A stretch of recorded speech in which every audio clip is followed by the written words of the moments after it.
Olá, residentes! Espero que vocês tenham realizado com sucesso as atividades propostas na unidade anterior. Nesta unidade, vamos continuar estudando as etapas envolvidas no tratamento primário de efluentes, mas dessa vez vamos discutir a respeito da separação e remoção de sólidos. Vamos lá? Esse é um bom momento para revisarmos tudo o que já foi visto até aqui. Na unidade 1, fizemos uma introdução ao tratamento de efluentes industriais, discutindo sobretudo a sua variabilidade. Começamos a tratar sobre técnicas de tratamento propriamente dito na unidade 2, quando discutimos a importante etapa de tratamento preliminar, onde são removidos os sólidos grosseiros. Uma etapa relativamente simples, mas que é fundamental para adequado funcionamento da estação de tratamento.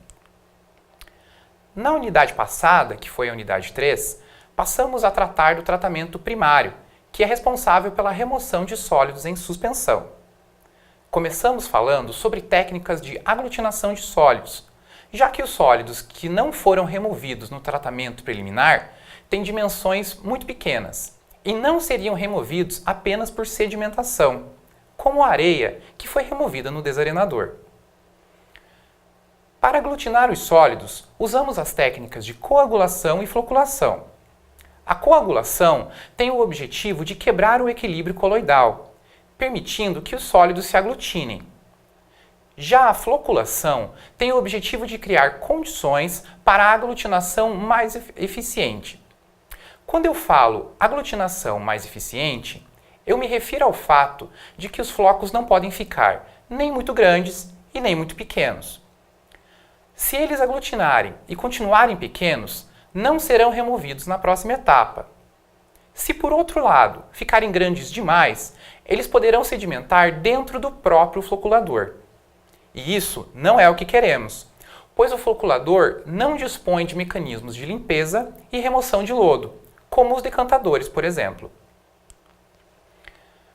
Pois bem, agora que os colóides já foram aglutinados em um tamanho adequado, podemos seguir para as etapas de remoção convencional, que são a decantação, flotação e filtração. Vamos começar falando sobre a sedimentação. Sedimentação é o processo de remoção de sólidos devido à ação da gravidade. Como vocês podem perceber nessa figura, temos um recipiente onde se encontram dispersos vários flocos, resultados da floculação. Se deixarmos o líquido repousar, os sólidos irão sedimentar para o fundo do recipiente, devido à ação da gravidade. Nas unidades de decantação, ocorre exatamente esse processo, porém de forma contínua. Nos decantadores, o escoamento é tranquilizado o suficiente para que os aglutinados de sólidos formados na floculação sedimentem e a água residuária decante, sendo coletado por calhas na parte superior. Portanto, não confundam os termos, pois quem está decantando é a fase líquida.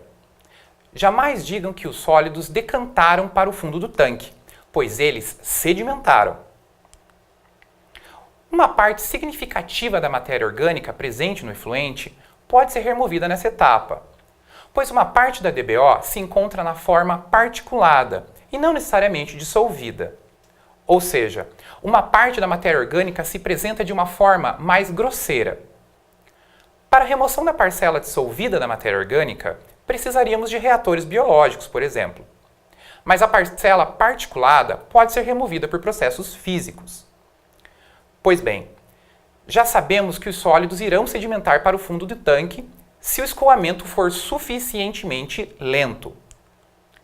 Porém, a velocidade e forma com que os flocos sedimentam será uma função da concentração de sólidos na água residuária. Podemos separar esses tipos de sedimentação em basicamente 4 tipos. Na sedimentação do tipo 1, dizemos que os sólidos sedimentaram como partículas discretas. Ou seja, não ocorre contato e formação de sólidos maiores durante o movimento de descida. Esse é o exemplo que acontece no desarenador, estudado na unidade 2. Neste caso, os grãos de areia sedimentaram ao longo do tanque. Porém, considera-se que 2 grãos de areia não irão se aglutinar, formando grãos maiores. Em outras palavras, um grão de areia não exerce influência sobre o peso de outro. No caso da sedimentação do tipo 1, podemos dizer que é válida a lei de Stokes, e um balanço de força bastante simples pode ser empregado para determinar a velocidade de sedimentação do floco. Nesta figura, temos o exemplo de uma partícula de um sólido imerso em um determinado fluido. A primeira força que podemos elencar para calcular o balanço de forças é o peso da partícula, expresso pela letra W, sendo um vetor que atua de cima para baixo, seguindo naturalmente a orientação da gravidade. Outra força que atua sobre a partícula é o empuxo, representado pela letra E. O empuxo, matematicamente, corresponde ao peso do fluido deslocado pelo volume do sólido. Esse vetor atua de baixo para cima, tentando levantar a partícula para fora do fluido. A última força que atua sobre a partícula e que levaremos em conta nesse balanço de forças é a força de arrasto, representado pela letra FD.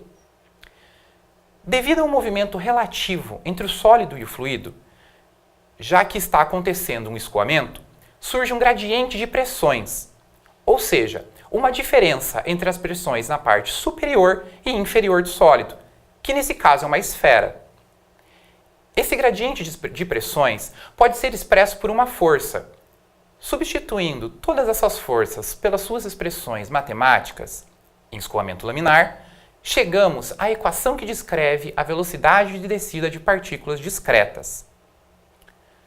Conforme mostra o slide, a velocidade de sedimentação, Vs, é igual à relação entre a aceleração devido à gravidade, G, e 18 vezes a viscosidade do fluido, μ, multiplicado pela diferença entre ρs e ρl, que são a massa específica da partícula e a massa específica do fluido, respectivamente. Tudo isso multiplicado pelo quadrado do diâmetro da partícula, dp. Vale lembrar que essa equação só é válida para o cálculo de velocidade de sedimentação de partículas discretas.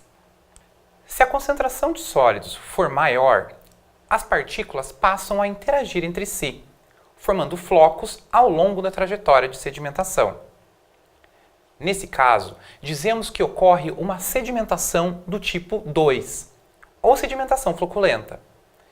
Vejamos nessa figura como esse processo ocorre. Nessa imagem, temos um tanque parcialmente cheio com água. Na superfície desse tanque, há 2 partículas sólidas, com densidade maior do que a da água. Como a água está em repouso, esses sólidos tendem a sedimentar. Passados, por exemplo, 10 segundos, no instante T1, observamos que os sólidos desceram a uma profundidade H1, mas que também mudaram ligeiramente de posição, devido a condições de escoamento. Nessa nova posição, os sólidos estão mais próximos. A velocidade média nesse período de 10 segundos pode ser calculado pela relação entre o espaço percorrido, H1, e o tempo ΔT entre os instantes. Passados mais 10 segundos, observamos que as partículas assumiram novas posições. Conforme esperado, elas estão mais próximas do fundo do tanque. Mas devido às condições do escoamento, elas acabaram se chocando e formando um floco maior. Devido a essa formação de um novo floco, a velocidade de sedimentação aumentou. E nos mesmos 10 segundos, os flocos desenvolveram uma trajetória maior. Nota-se, portanto, que a velocidade no instante 1 é diferente da velocidade no instante 2. Para calcular a velocidade de sedimentação nesse caso, são necessários ensaios de laboratório para investigar a relação entre os flocos e como isso irá repercutir na sedimentação, que poderá acelerar ou desacelerar. Esse tipo de sedimentação é a que ocorre no decantador primário nas estações de tratamento de esgoto. O decantador primário geralmente é instalado antes dos reatores biológicos. Se a concentração de sólidos for ainda maior e os sólidos passarem a sedimentar como placas horizontais, dizemos que a sedimentação é do tipo 3, ou sedimentação em zona. Vejamos o esquema que explica esse tipo de sedimentação. Na figura, temos novamente um recipiente parcialmente preenchido com água, e no topo dele há alguns sólidos bastante próximos entre si, mas não totalmente interligados. Nota-se que há vazios entre eles, permitindo com que a água escorre ao redor das partículas. Passado um tempo de 10 segundos, no instante T1, os sólidos naturalmente desceram pela coluna líquida, a uma profundidade H1. Notem que alguns sólidos se ligaram, impedindo a passagem da água entre as partículas. Para que os sólidos desçam, é necessário que o mesmo volume de água suba, pois dois corpos não podem ocupar o mesmo lugar no espaço. Assim como no caso anterior, a velocidade pode ser calculada pela relação entre a profundidade e o intervalo de tempo. Passados mais 10 segundos, os sólidos assumem uma nova posição H2, mas dessa vez estão muito mais conectados, dificultando a passagem da água entre eles. A velocidade de sedimentação, portanto, diminui e para o mesmo intervalo de tempo de 10 segundos, a distância percorrida h é menor. Esse tipo de sedimentação é o que ocorre nos decantadores secundários em sistemas de lodos ativados. Agora, se a concentração de sólidos for ainda maior, teremos uma sedimentação do tipo 4, ou sedimentação por compressão. Vejamos como esse tipo de sedimentação ocorre. Na figura, temos mais uma vez um recipiente parcialmente cheio com uma água residuária. Nessa água residuária há muitos sólidos, e por isso eu representei com uma cor marrom. Se mantivermos esse fluido em repouso, decorrido um intervalo de tempo de 60 segundos, por exemplo, notaremos a formação de uma estratificação da concentração de sólidos. No fundo do recipiente, observamos um tom mais escuro, indicando que há mais sólidos do que no topo, ilustrado por um tom de cinza. Isso ocorre porque os sólidos mais pesados tendem a sedimentar antes, mergulhando mais rapidamente para o fundo do recipiente. Os sólidos mais leves, ilustrados pelos tons mais claros, precisam de mais tempo para sedimentar, e por isso, no instante T1, eles permanecem em suspensão. Na figura, cada tom de cor indica um determinado tamanho de sólidos, dos menores para os maiores, ou dos mais leves para os mais pesados, de cima para baixo ao longo do recipiente. Passados mais 60 segundos, por exemplo, já observamos que todos os sólidos estão depositados no fundo do recipiente. Há agora apenas duas camadas, a camada de efluente tratado e o lodo no fundo do tanque. Nesse tipo de sedimentação, uma camada exerce pressão sobre a outra, expulsando lentamente a água entre as partículas, para que os sólidos possam então sedimentar. O exemplo clássico desse tipo de sedimentação é a que ocorre no fundo dos decantadores secundários, em sistemas de lodos ativados. Ou ainda, a sedimentação que ocorre em adensadores de lodo. Com relação à forma, os decantadores podem ser de seção retangular ou circular. Nessa figura, temos um exemplo de decantador retangular. Notem que a água residuária entra pela esquerda, percorrendo vagarosamente a unidade de decantação, sendo removido o efluente tratado na direita. Ao longo da unidade, no fundo, podemos observar um acúmulo de lodo, que é encaminhado para uma canaleta específica para a sua remoção. Nesta figura, temos uma foto de um decantador em uma estação real. Notem que o comprimento é maior do que a largura. Isso é feito propositalmente para que o escoamento seja laminar, favorecendo a decantação. Nesta outra figura, podemos ver os funcionários fazendo a limpeza de um decantador. É necessário fazer a limpeza periódica do decantador para garantir sua eficiência. A presença dos funcionários na foto nos ajuda a ter uma ideia das dimensões do decantador. Alguns autores sugerem que os decantadores primários devem ser projetados e construídos com seção retangular. Outra geometria admitida para os decantadores é a seção circular, conforme as duas figuras. Na figura da esquerda, podemos ver um decantador em corte.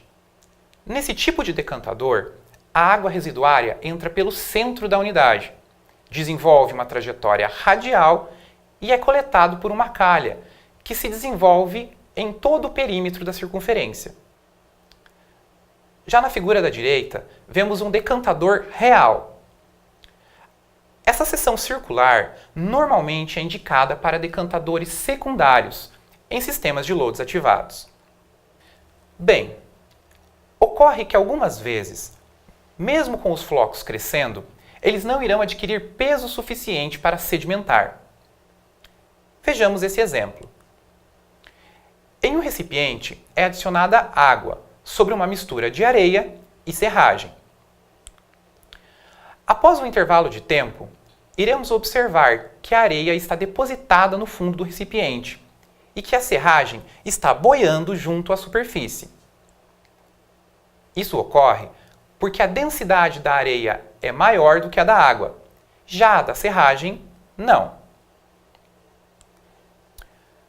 Quando calculamos o balanço de forças no tópico de sedimentação discreta, conforme mostrado na figura, sabíamos que as partículas iriam sedimentar, pois o seu peso era maior do que o somatório do empuxo e da força de arraste.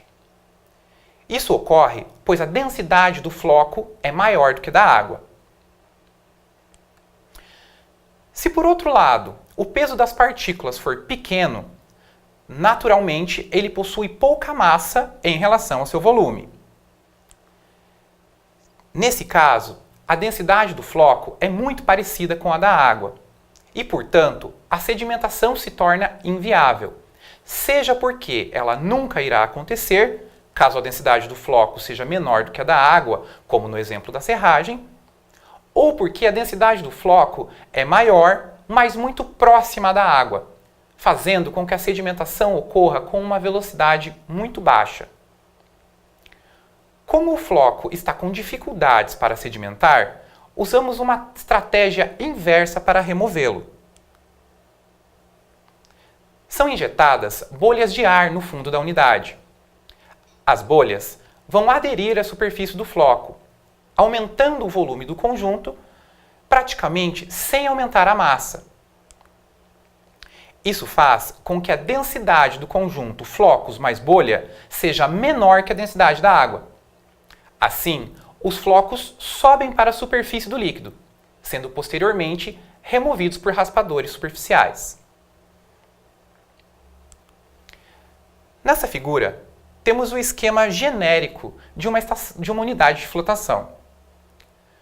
Notem a água residuária alimentando continuamente a unidade pela esquerda.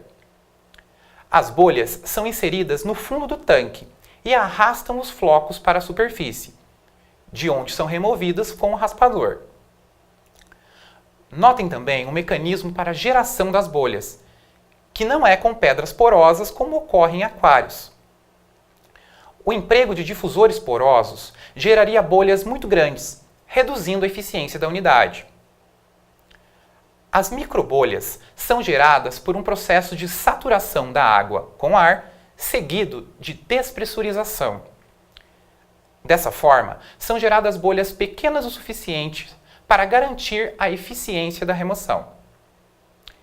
Esse processo é chamado de FAD, ou flotação por ar dissolvido. Nessa figura, temos o exemplo de um grande flotador de seção retangular, com a escuma acumulada na superfície. Já nessa figura, vemos um flotador com geometria circular e podemos notar com mais detalhes a escuma acumulada na superfície e o raspador automático. Bem, até aqui aplicamos duas técnicas bastante eficientes para a remoção de sólidos. Porém, nem todos os sólidos foram removidos. Alguns não tinham peso suficiente para decantar, ou eram pesados demais para flotar. Por esse motivo, após essa unidade, podemos instalar filtros. Naturalmente, a filtração compreende a uma unidade de tratamento em que os sólidos são removidos ao escoar através de um meio poroso. Esse meio poroso é composto por camadas de diferentes materiais granulares, como mostrado na figura, normalmente brita e areia, de diferentes granulometrias, e também carvão. Nesse tipo de filtro, os vazios entre os grãos têm uma dimensão de aproximadamente 500 micrômetros. Já os sólidos que passam pelos filtros têm uma dimensão de aproximadamente 1 micrômetro. Ora, os sólidos são então muito menores do que os vazios e, portanto, a ação física de coar, como ocorre com o café ao passar pelo filtro, não explica como são removidos esses sólidos. A remoção de sólidos em vazios menores do que os mesmos chamamos de ação de superfície.